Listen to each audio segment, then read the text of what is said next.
Now, when it was announced a while ago that the editor of One Piece cried about a chapter, and by the way, it was confirmed that it was 986, not the latest one, 987, it was 986, that he cried about the chapter, and it was because of the Scabbards attacking Kaido. At first I was a little bit like, I thought it was going to be like regarding a death or a tragic moment or anything like that, and you could argue that at the end of the day, these editors, they be hyping the living shit out of One Piece. It could be like Luffy farted in this chapter and the editor says, yes, I cried tears and it was painful. They be on some next level shit with hyping it up. But I gotta say, after reading 987, I honestly can say, to a certain degree, I understand why the editor said what he said, because I went back to 986 and then I read 987, and the admiration that I felt, just kind of putting myself in the shoes of going through a long process, having a goal, having a form of, you seeking redemption, all of that combined, the pain, the aggravation, the waiting, and finally achieving it. When you look at it from that perspective, from that angle, I could argue why somebody would cry tears, but it's not tears of like being in pain. It's tears of joy, tears of admiration, because when the Scabbards, even in the beginning of this chapter, seeing them knock him off the stage, crashing into the ground, the ending of the chapter, yeah, that's the type of shit that'll make somebody cry if they understand the perspective. And we've had years and years, going all the way back to Punk Hazard, when we were first introduced to Kinemon, that it gave us the idea of this is a long time coming. Having everything that they ever loved destroyed and in ruins, Wano, their place taken over, their master destroyed, killed, and murdered in cold blood, even after he accomplished the deal that he made with Kaido.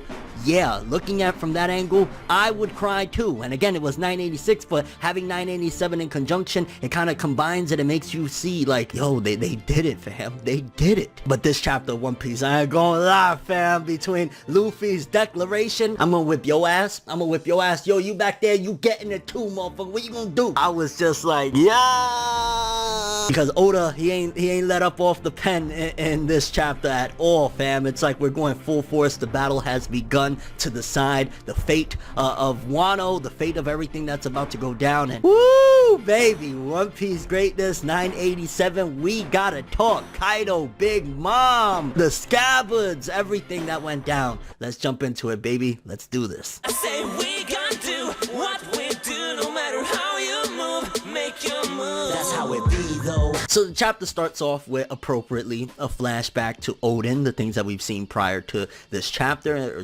earlier on, where Odin initially had harmed Kaido, where he left him the scar on his stomach when he was in the dragon form. The words that Odin ushered of him saying, yo, yeah, they might forget me. My name, who cares if it's forgotten, because my soul will live on. And whatever it is that why Kaido's scar is hurting and why they are able to pierce him, considering this dude, like I'll repeat it every freaking time because it's one of the most impressive feats I've seen in this series, jumped off of Sky Pia, landed and survived, but these mere swords are able to penetrate him. In terms of just looking at it from a standpoint of, not in the literal aspect, but in the metaphorical aspect of him saying, my soul will live forever. Yeah, that's the impact of a real one. When you do a real one dirty, you might get over at the moment. You might laugh right there, but who laughs last laughs the hardest. And right now, the Scabbards, they ain't laughing because they're kicking your ass, boy. But Odin, if he is truly dead, which at this point, considering the little troll that was thrown regarding Kaido's daughter Yamato, he's laughing in his grave. He's laughing like, this is what you get, you traitorous, lying scumbag piece of shit. Because Kaido is stabbed off the stage, and it was, I ain't gonna lie, a little shocking even for me. Just a little bit. I was just like, whoa. Because the swords, the blades are going through his hands. They're slashing at his neck. And I'm just like, yo, Kiku, my gosh, Kinemon, all of you, y'all.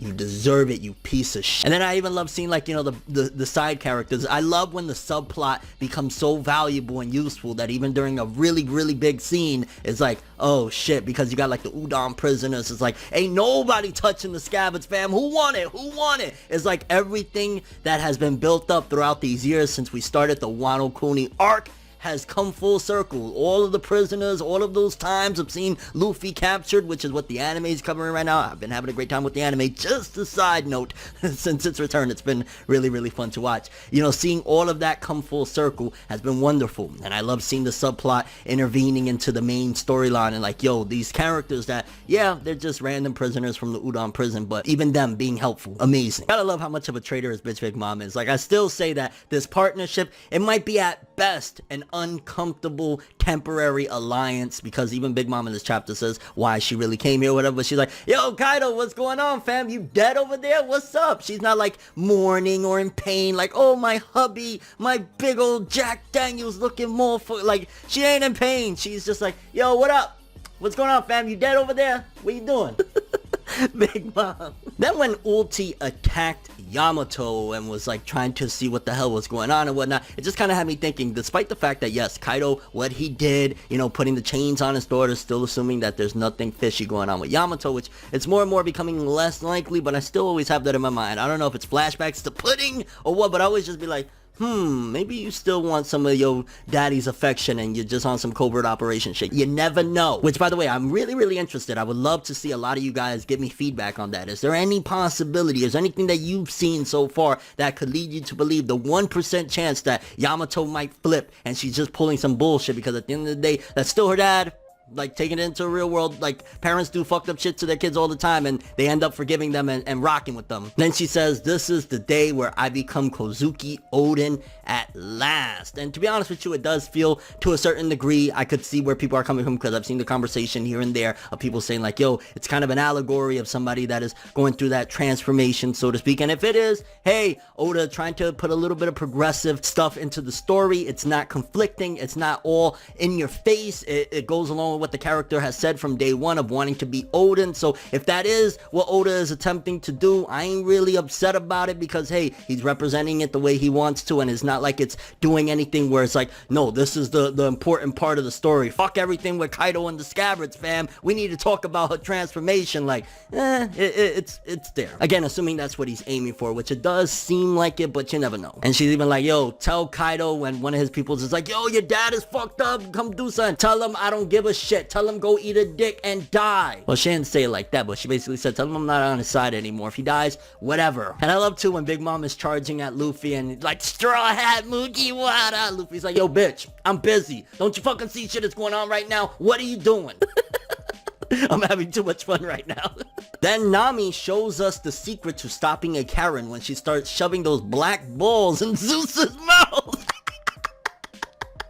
Because then Zeus starts zapping away and allows Nami to get freed from her confinement, because, you know, they started getting wrapped up for a second there, which I love whenever Nami and the crew can be useful. I mean, it's a small tidbit of the chapter, but I thought it was cool, and I always love seeing Nami still using a power that, what was it, Usopp gave it to her way before the time skip, right? Or, yeah, I think it was before the time skip, the rod and shit, so still seeing it useful. Kudos to Oda. And Big Mom reveals that, yo, I came all this way to kill you, Luffy. I came here for this, which also reaffirms what I've been feeling, that this alliance that she has with Kaido is not really genuine. It's not like, I want that old thing back. It's not that. It's just that she want to use him, a means to an end, so to speak, with Kaido. It's not that she want to rock with him again. You know, maybe she has some drinks with him. She's one of those, you know, she's like the city girls, so to speak. You know what I'm saying? Real ass bitch, give a fuck about it. Then we cut back to Kaido, kind of talking on her own. She is like, even though I killed that motherfucker, he did teach me a valuable lesson with all of his delusions he's been speaking of all these years. And it kind of came full circle for Kaido, if you think about it, because he's like, yo, all these steps through to this point. It also opens your eyes when you think about it, how much this arc and how long this arc has been set up for. He talks Punk Hazard,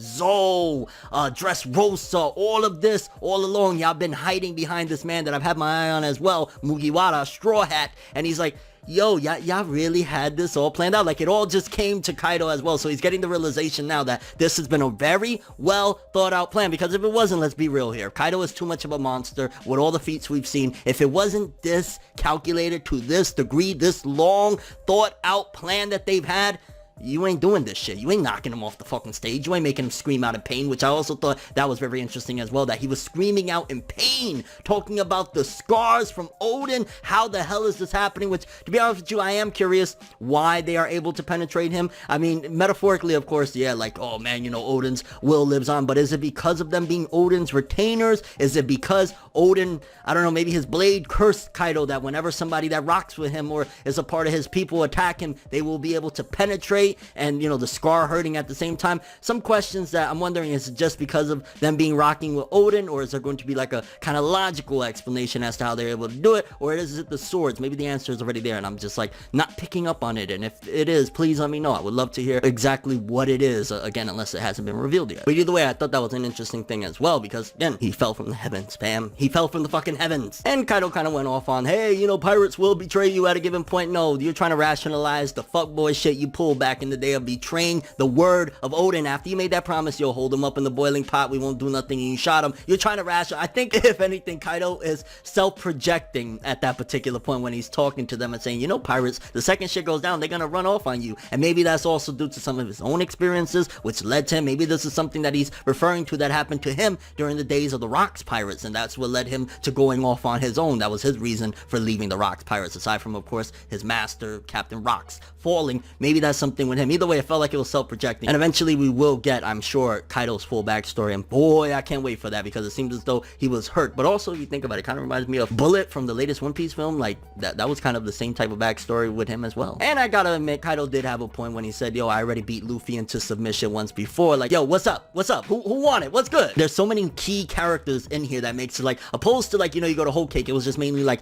Big Mom as the center of the show and her children. You got Big Mom and you got Kaido, two characters that have been foreshadowed since hundreds and hundreds of chapters ago. So when you're getting the back and forth between them, and then of course you got Luffy here, you got so many key players that it's just like everything is so interesting. There's so much to this chapter, because then you cut to Big Mom saying, Luffy, what are you even doing here? Don't tell me that bullshit. You trying to throw hands with Kaido? You crazy, fam? And it brings me back to when Big Mom referred to him as that thing, Kaido. At one point in time, she was referring to him as like just a creature. Like, yeah, you ain't gonna be able to stop him. So when she says that, I'm like, are you not confident to be able to take him out? Is that why you're doing this uncomfortable alliance? And I love when, and you know what, I've been saying I love when, but I really love this chapter. I guess that speaks volumes of how much I loved it. But I loved when Luffy was like, nah, I ain't come here to beat Kaido. I came to fuck you up. I'ma whip your ass. You back there getting it. This motherfucker over here, I'm slapping the shit out of you, fam. Like, it's all out war. And oh my gosh, bro, the keys and the seeds have been set to maneuver this shit. It's really been set. The stage is set, no pun intended,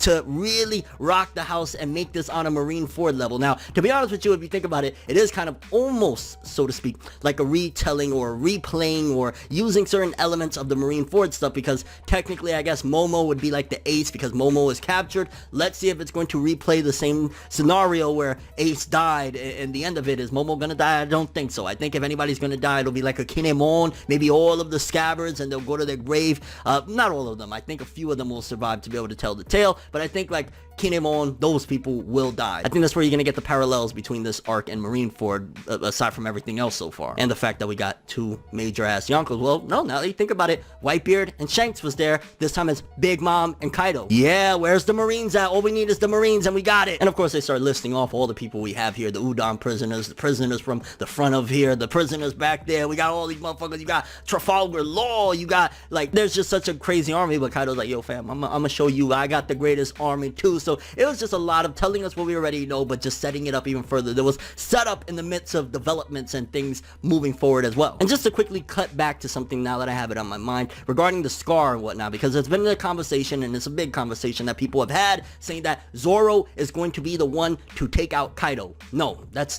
I don't truly believe that at all. I think that there's a possibility he could inflict another wound on Kaido, but I'm more so leaning towards, if somebody's going to take down Kaido, if somebody's going to be the inflicting wound, I think it has to be once again the Scabbards. I think the battle started with the Scabbards. They landed the first blow, and I think it should be them that land the final blow. Who would it be once Kaido is completely weakened? I mean, like, maybe Big Mom flips on him and just starts throwing hands to weaken him even further, like, just absolutely exhausted. I see a possibility of, again, Kinemon. Kinemon would be great, and, you know, maybe it'll lead to his death as well. Or Momo Momo, like, on some, again, Kaido has to be like, think Vegeta after his battle with Goku, damn near dead, and Krillin with the sword type of shit. Something along the lines of that. That would be awesome to lead into, like, yo, this is for my father, although I could also see it leaning towards the way Krillin didn't do it in the end, because, you know, this little kid, even though despite him wanting vengeance, he's a good little kid. So I don't know how it would play out, but I see if Zoro is going to have a hit on Kaido in all of this, it won't be the final blow. It can't be. It shouldn't be the final blow. It has to be one of the retainers of Odin, or hell, even his daughter. I mean, right? She wants to be Odin, supposedly. So yeah, maybe his daughter, like, yo, look at all the shit you did to me, this fuckboy shit. You gotta go. Then Kinemon and the Scabbards hold on to Kaido as he dragifies, is that a word? He turns into his dragon form and flies through the roof, which another dope scene. Like, there was just so much. Like, this is like 2, probably 3 episodes of the anime, the way they do the pacing, but there was just so much material. And as they're holding on, they go to the roof, which again, planned, so thought out of. Even that was part of the plan to get him out of this fear, get him out of being enclosed because of, yeah, the ending of that chapter. Because you got the Scabbards and Kaido talking shit like, yo, it's the same shit as last time, but you don't got your boss this time, fam. What y'all gonna do? Like, Kinemon, you think 20 years ago you couldn't do shit, fam? What you gonna do now? Like, you don't know what's going on because we got the Minks there, Neko Mamushi, and that ending too is just like, wham, one thing after another from Luffy's epic speech, Big Mom, Kaido, everything. And then the Minks like, yo, this is a perfect opportunity. The snow, nice, it's dark. And then it shadows out and you see, because don't forget, the full moon. And they never wanna think, wildin' out on the full moon, changing like a mink. The full moon with the Minks turned them into some beasts that are very, very strong, like ridiculously strong. Not just like, hey, you're strong. Like, no, strong enough that a bunch of them versus Kaido will really make a difference. And boy, that was an incredible way to end the chapter. Again, utilizing so many subplot threads and tying them up nicely into a beautiful bow. Chapter 987 of One Piece. But I'm curious what you guys thought about this chapter. Big questions like Luffy disrespecting, talking about his all-out war. Big Mom ain't no pushover neither. I mean, one of the things that we gotta keep in mind is the Udon prison training that Luffy had. That could be a big help. We don't know what Luffy's max is now after all that time he was training there. He might have a gear 5th. He might have extra powers that we just don't know about yet. So it might not be the same clash that we had on Whole Cake with Luffy and gear 4th versus Big Mom. There might be a gear 5th. There might be just something totally different that we haven't seen yet. We gotta wait and see for that. But how do you think that's going to go down? The rest of the Scabbards versus Kaido, do you think that they have a shot now that they're going into their full transformation with the full moon? Kaido being in his dragon form, to a certain degree, is a power down. Like, if anything, he's stronger when he's in his regular form. That's just me. And your overall thoughts of chapter 987. Again, I understand why in 986 the author cried. I felt pride for them. I felt happy for them. Like, yeah, I waited so long. We waited reading this so long to see this come to fruition. Oda,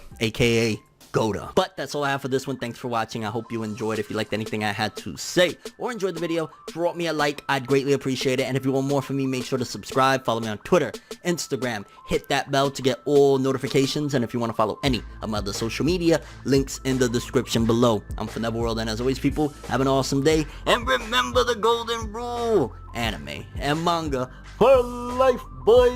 Have an awesome day. Peace in. Seriously though, yo. The Scabbards, the Minks, all out war. It's nights like this, and times like this, what's that I can give another hit. But I've got this inside a switch, a natural